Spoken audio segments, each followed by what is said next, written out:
Martinez, Vice President, present. Dr. Hector Alvarez, Secretary, present. Ms. Glenna Purcell, Trustee, present. Ms. Lupita Fuentes, Trustee, present. Mr. Christopher Hiller, Trustee, present. Mr. Victor E. Perry, Trustee, present. Mr. Samuel Mijares, Superintendent, present. Mr. Richard Strieber, Attorney, present. And myself, Jorge Barrera, present. Mr. Mijares? Yes, Ahí está.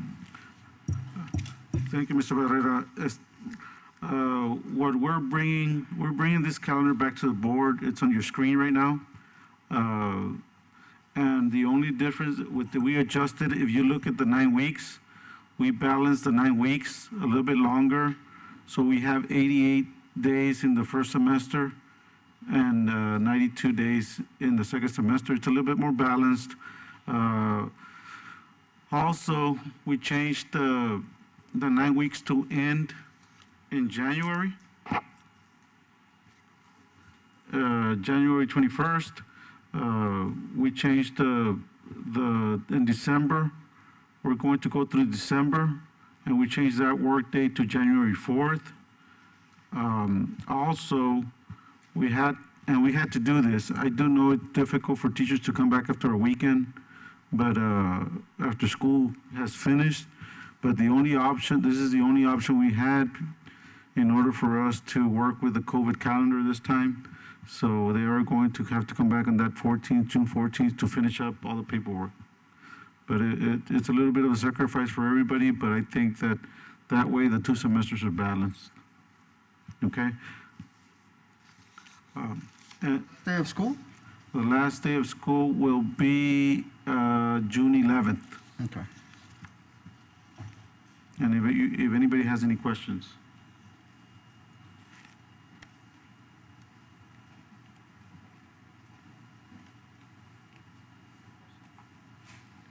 No questions? If not, is that the presentation? Yeah, that's part of the presentation. Next, we have, everybody can look at their booklet. This is our plan. We call it the Safe to Learn Plan, or we can even say S2L. Okay, and Mr. Cox is going to go over very briefly in the timeline, and I'll review with the board in executive session in more detail. Mr. Cox?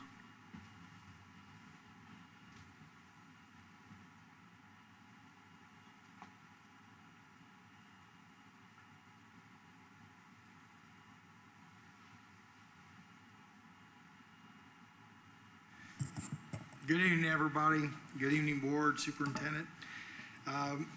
We were given the task to make a concise and consistent presentation to our community, and this will be on our website.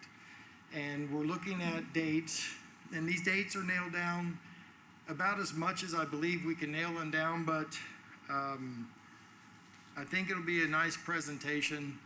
We were considering this year more than any year with what's out there. We do want to concentrate on safety. All districts are concentrating on safety. And in some late night hours, this little slogan came to us. I like it. Mr. Camarillo and Mr. Jaime Gonzalez did about 80% of the work on this plan. And I really appreciate their time they put into it and their creativity and their dedication. And the dates that we are reviewing are the major activities that's happening before the first day of school. And as you can see, August 17th through August 21st, parents still have the right to choose one of the 2 options that we are providing in our district. Of course, we are providing an in-school face-to-face option and a remote option.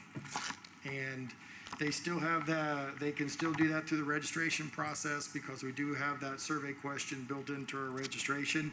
And any parent that has already registered but would like to change their decision can easily go ahead and open that registration again and change it.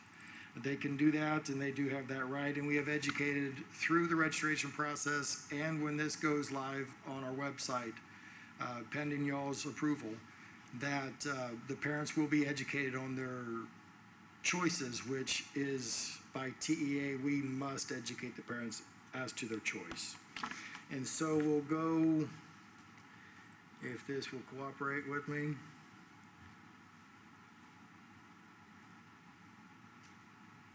To the August 19th is another big day in our district where through the superintendent's vision, we have the ability to provide almost every student in the district with a Chromebook to use. If they're gonna be working from home, ladies and gentlemen, or if they're gonna be working in school. This Chromebook will be a device that will help clarify, it will help organize the students, and it will help when we launch remote instruction through our LMS, which is gonna be Google Classroom. They'll be able to access from home, and if they come to school, they'll be able to access it from there to stay consistent. Because at any time, we could close. I don't want to be negative, but any time we could close because of COVID, those kids wouldn't know how to go home and do remote instruction from home. And it's that, distribution, we will, in August 19th is when the request form will be rolling out. And if you want to read the details there in your book, it'll be open to the public starting August 19th. And if students don't have a device, they can fill out that request form. On August 24th, we're going to start we look to start the actual distribution of the devices. Now, these dates could change because of availability and logistics. We're going to do everything we can to not change them. But you never know what's going to happen. So we're looking for August 24th to actually start the distribution to those students who have no access to a device at all. We want to prioritize those students so they can be up and ready as soon as possible. And the campuses will help develop the distribution schedule based on their needs and logistics.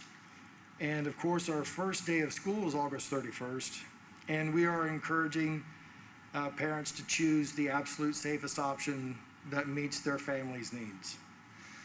And on September 21st, we're going to continue the distribution because we have outstanding technology such as hotspots. We're working with the city and the county, and sorry, here I go. Thank you, David.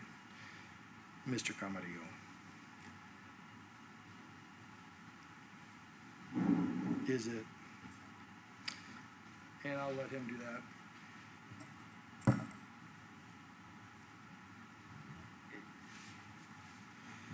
And we're looking to get those hotspots into the hands of the family. Like I said, the city and the county helped, and we thank them for the generosity.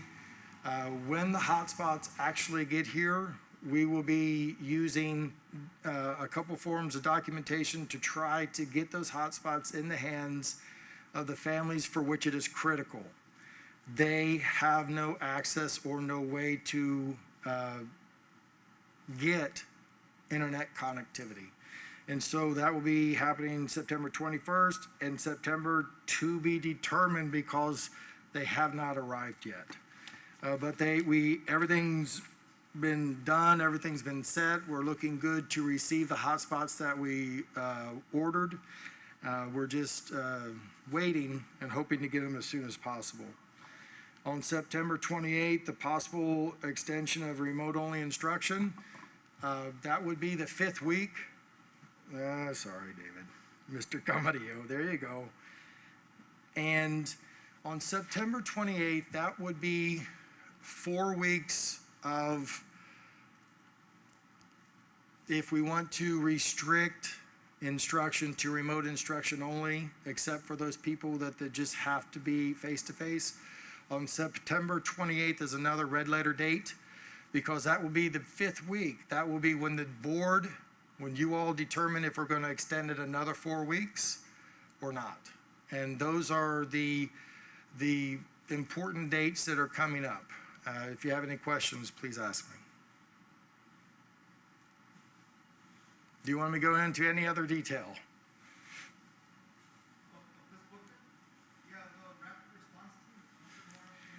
We're looking, One of the things, sir, that is concerning our superintendent and all of us is if we have confirmed cases in the community that come to our schools.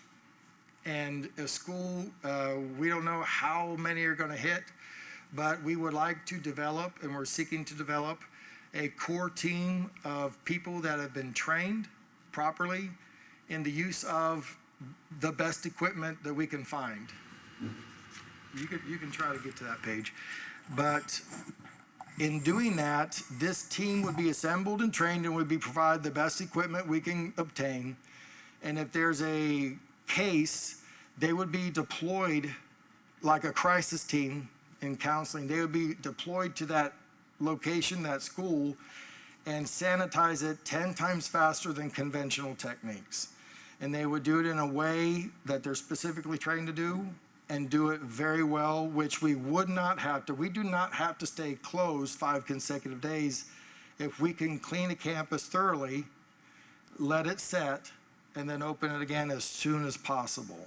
So that rapid response team is something we're looking for to enhance our sanitation program and our response to this virus.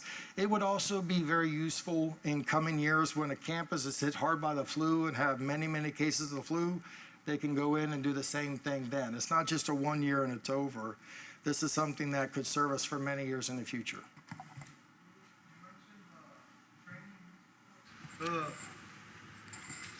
This team goes out and gets training somewhere? I'm hoping we're just starting to get the quotes. This is an idea that just came about last night, to be honest. And we're thinking once we settle on a vendor, they're always willing to come and train our people. And so we're hoping to make that part of the package, that they will receive training from the vendor and the proper use of the equipment. John, on that remote instruction, is there a clear path as to which way they're going? Is it going to be the same as last year where just homework was thrown? Absolutely not. Okay. And I want to let you know that even the state is embarrassed by what that was. But honestly, ladies and gentlemen, I believe we did a great job. I believe our teachers did an exemplary job of reaching the kids and supporting them through this and giving them something as a patch. Now, the remote instruction, we've had the trainings with the principals. They are training the staff right now, even though they haven't come in yet. A lot of teachers are saying, yes, I'll join virtual trainings to learn what's going on. They are learning how to construct these lessons that adhere to the state's definition of remote instruction, in which the student is given at home everything they need to comprehend and actually learn the daily learning objectives set by the teacher. We're using our curriculum because our teachers made it. Our teachers will buy into the curriculum they make, and they're converting those in-school lessons to remote lessons, and that's what they're working on right now, and that's what they'll continue to work on. And they're going to get 4 days of 4 full days, August 24th,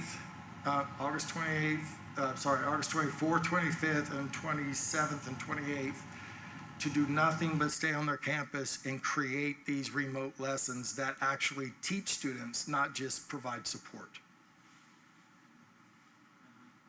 With that remote instruction, I mean, if they do have kids in person, I mean, is it going to be the remote instruction plus That's a great question. What I'm excited about is I'm not requiring 2 different lesson plans, because at any minute, all those kids are face-to-face, you go home because of a possible COVID case. So those kids have to know how to access a Chromebook, access the LMS Google Classroom, how to submit work, do the work.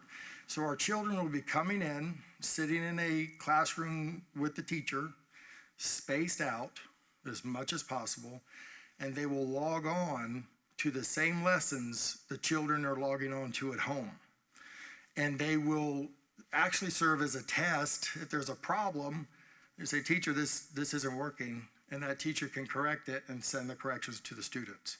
So we're excited about it, and we have a sample lesson that a teacher has created. It looks pretty good. I like it, and I can see in the 12 weeks we have to become wonderful at this, I can see the teachers actually buying in and enjoying the lesson making process. Right now, maybe not so much, but they will when they see the power of this. And I can go on and on. But yes, the kids who come in will log on to the same remote instruction that the kids are at home. And the teachers will have office hours. The teachers will have opportunities to invite live interactions with their entire class. And so the kids that are in the classroom physically will have the Chromebook in front of them, logging on to a Google Meet, seeing all their kids, all their friends, all the students at home, and they can see each other and interface with each other. So I'm looking forward to it. I really am. That's the problem. They have iPads. I believe most of them have iPads. I'm not familiar with the inventory at the early childhoods. Same thing. TEA, I'm going to say God bless TEA.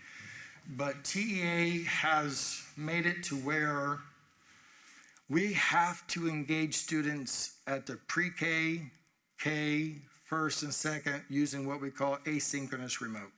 It does not require those kiddos to be live with a teacher.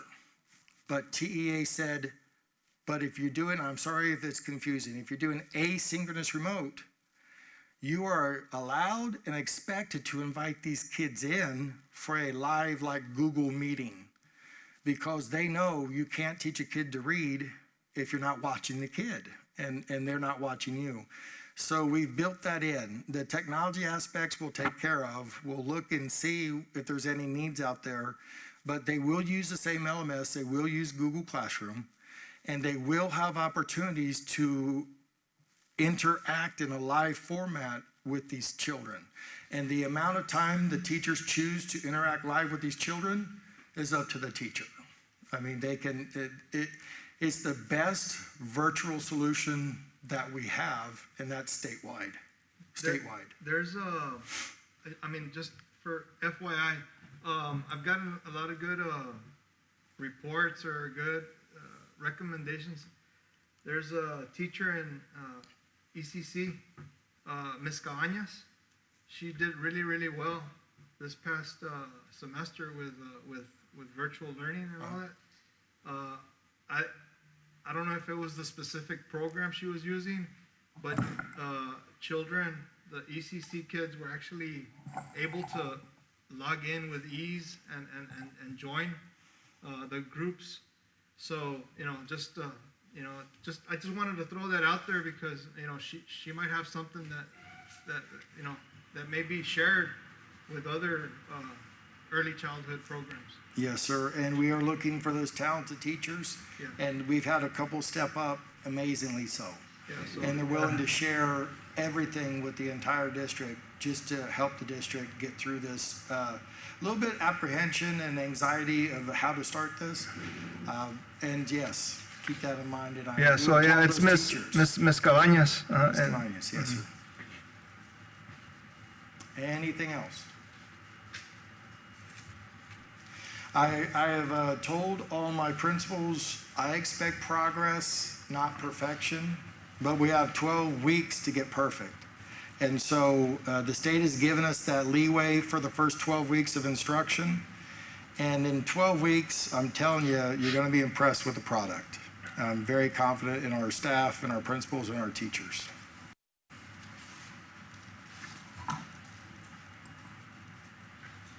Thank you, Mr. Cox.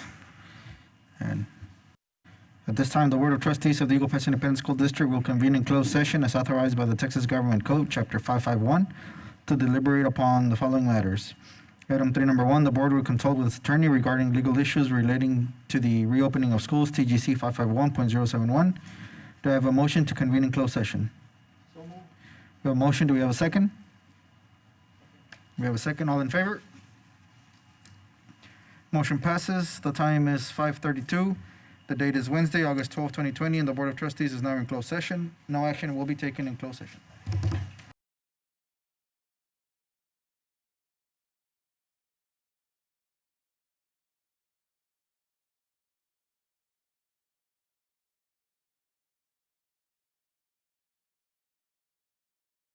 12, 2020, and the Board of Trustees of the Eagle Pass Independent School District is now in open session, and we will move to item number 4. Item 4.1, discussion and action on the reopening of schools to include a calendar for remote and in-person learning.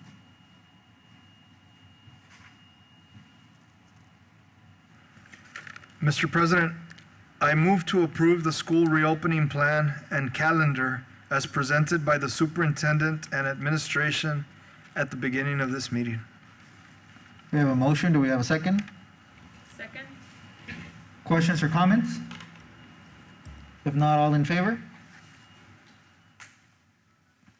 Unanimous, motion passes.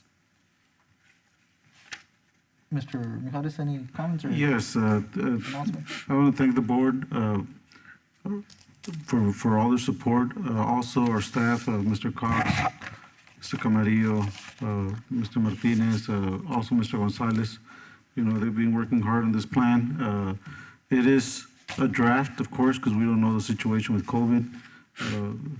But the board is diligent in thinking about the safety of the students, the staff, and everybody, employees and so forth. And we are keeping current in the situation. We'll continue monitoring the situation, and thank you for the support. I do want to say, just to add to that, the board is very, we're big on safety, and we just want to reiterate one more time that that's our biggest goal is the safety of everybody out there. Not in this one. You can't do it now. That's it? If there's nothing else, is there a motion to adjourn? So move. Do we have a second? Second. We have 2 seconds. All in favor? Motion passes, meeting adjourned.